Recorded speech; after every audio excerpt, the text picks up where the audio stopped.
बिस्मिल्लाहिर्रहमानिर्रहीम। अस्सलामुअलैकुम वरहमतुल्लाहि वबरकातुहू। कैसे हैं आप सब? उम्मीद करती हूँ आप सब खैर आफियत से होंगे। अल्हम्दुलिल्लाह हम भी ठीक हैं और अल्लाह पाक हम सबको ईमान की बेहतरीन हालत में रखे। आमीन सुम्मा आमीन।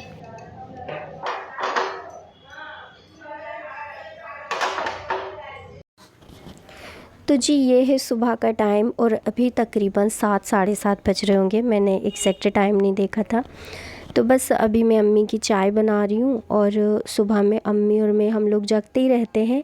थोड़ी देर के लिए अम्मी सो जाती हैं लेकिन मैं नहीं सोती क्योंकि फिर मुझे ना अयान हारिस के स्कूल की भी तैयारी करनी होती है। उनका पौने 8 बजे से स्कूल स्टार्ट हो जाता है, तो बस इसीलिए ना मैं सोती नहीं हूँ। अभी छुट्टियों में तो मैंने बहुत नींद पूरी की अपनी, लेकिन अब मैंने सुबह सोना छोड़ दिया है क्योंकि अगर मैं सो जाती हूँ ना तो फिर मेरे काम फिर बहुत लेट हो जाते हैं। इसलिए सोचा अब सोना बंद करते हैं, काम शुरू करते हैं। खैर तो यहाँ पे रात को इन्होंने अंडे लेके आए थे तो मैंने इसको फ्रिज में नहीं रखा था रात में क्योंकि रात बहुत हो गई थी। नॉर्मल डेली रूटीन में ही हम लोगों को रात बहुत हो जाती है क्योंकि हमारे घर का रूटीन थोड़ा लेट चलता है, तो इसलिए बहुत रात हो गई थी। तो अम्मी ने धो के तो रख दिए थे इनको, लेकिन मैंने फ्रिज में सेट नहीं किया था। तो सोचा फ्रिज में भी सेट कर दूँ और फिर देखा तो ट्रे भी गंदी हो रही थी, तो फिर ट्रे साफ़ की मैंने और उसके बाद अब मैं इसको फ्रिज में रखूँगी। हाथ के साथ अगर कोई काम कर लिया जाए ना तो वो बहुत ज़्यादा नहीं लगता, लेकिन अगर हम उस काम को पटक के रखेंगे कि बाद में करेंगे बाद में, तो उसके साथ और भी 3-4 काम तैयार हो जाते हैं। तो इस तरह काम भी बढ़ जाता है और फिर गंदगी भी लगती है। तो हाथ के साथ जितना काम हो जाता है ना उतना काम छोटा लगता है।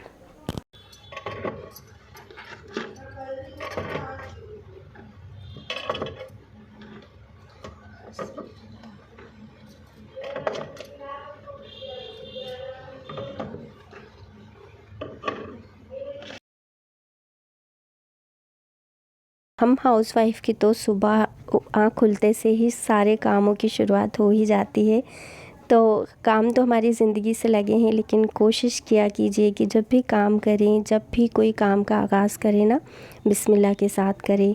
बिस्मिल्लाह से बहुत बरकत होती है काम में, और यकीन माने अगर आप बिस्मिल्लाह के साथ ये दुआ कर लें कि अल्लाह मेरा काम ये वक्त से पहले करवा देना और बहुत अच्छे तरीके से करवाना, तो वो काम आपका बहुत अच्छे से भी होगा और उसमें बहुत खैर भी होगी।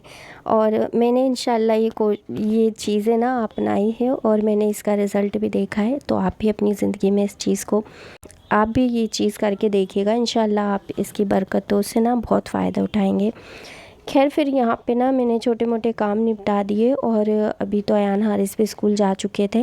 उनके स्कूल जाने के बाद ही मैंने ना ब्लॉग स्टार्ट किया था, क्योंकि वो रहते हैं ना तब तक तो बहुत मुश्किल होता है कि मैं कोई वीडियो शूट कर पाऊँ, क्योंकि बच्चों में ही लगी रहती हूँ। थोड़ा बहुत अगर कोई क्लिप लेना होता है तो ले लेती हूँ, बाकी बहुत कम होता है ये।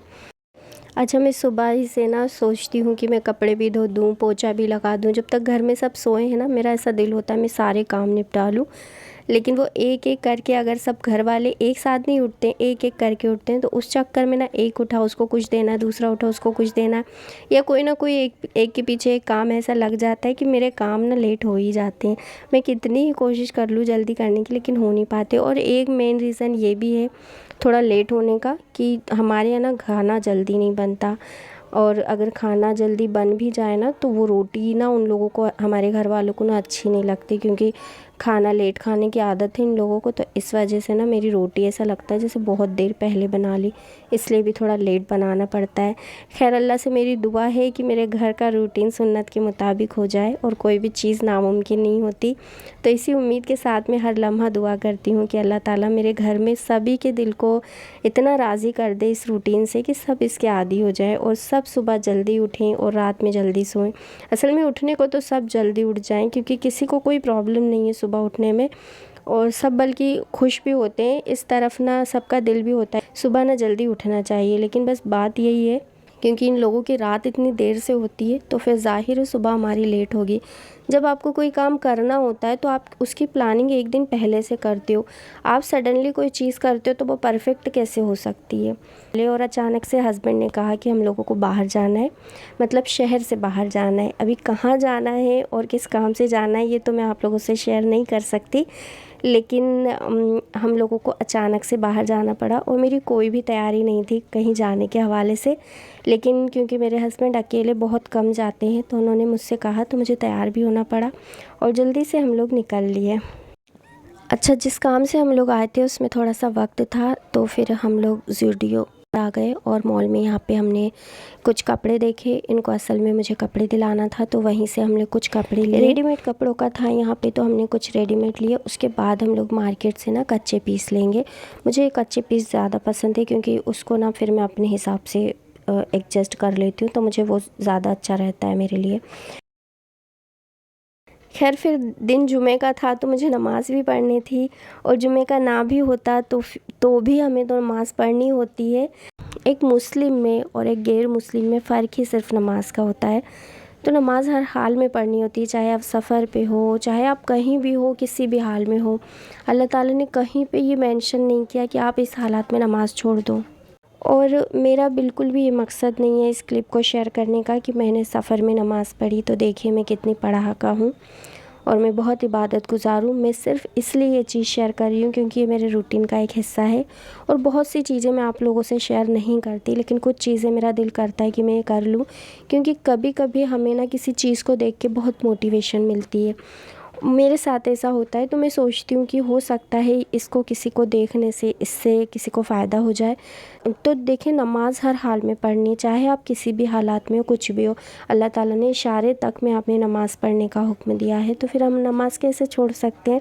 तो कोशिश किया कीजिए कि नमाज़ ज़रूर हर हाल में पढ़ें और नमाज़ को ना छोड़े। चाहे सारे काम छूट जाएं, फ़र्क नहीं पड़ता, क्योंकि जब हम नमाज़ के पीछे रहेंगे ना तो दुनिया हमारे पीछे खुद ब खुद चलेगी और जब हम नमाज़ छोड़ देंगे ना तो हमारे लिए दुनिया भी ख़राब हो जाएगी और आखिरत भी हमारी ख़राब हो जाएगी। चाहे हम कितना ही कुछ पा लें, ज़माने के घर हो, मकान हो, दौलत हो, कुछ भी हो, लेकिन जो खुशी, जो इत्मीनान और जो सुकून नमाज में है, अल्लाह के ज़िक्र में है और अल्लाह के बताए रास्ते पे है ना, वो दुनिया की किसी चीज़ में नहीं है। खैर जी, फिर यहाँ पे हम लोग निकले और एक शॉप थी वहाँ पे मैंने नमाज़ पढ़ी। उसके बाद हम लोग निकले और मेरे हस्बैंड ने मुझे कुछ कपड़े दिलवाए। तो वो बहुत दिनों से लगे थे कि मैं डेली यूज़ के लिए तो मैं अपनी पसंद के कपड़े दिलवाऊंगा, तो फिर हमने यहीं से कपड़े भी लिए कुछ। और जब मैं घर चली जाऊंगी और इत्मीनान से फिर मैं आपको खोल के दिखाऊंगी कि मैंने क्या ड्रेस ली और क्या नहीं लिए। फिर हम लोग पहुँचे एक होटल में जहाँ पे हम लोगों ने खाना ऑर्डर किया। एक कलेजे की सब्ज़ी थी, एक पाए की और रोटी और सलाद, और फिर हम लोगों ने खाना खाया वहाँ से। क्योंकि हमारी ट्रेन का भी टाइम हो रहा था तो फिर हम वहाँ से अब निकल लिए खाना खा के। और अब हम लोग रेलवे स्टेशन आ गए। फिर अब हम लोग निकलेंगे घर जाने के लिए। तो ये था जी आज का ब्लॉग जो कि मैंने आप लोगों के साथ शेयर किया। मिलते हैं इंशाल्लाह अगले ब्लॉग में। अपना बहुत बहुत ख्याल रखें। अस्सलामु अलैकुम वरहमतुल्लाहि वबरकातुहू।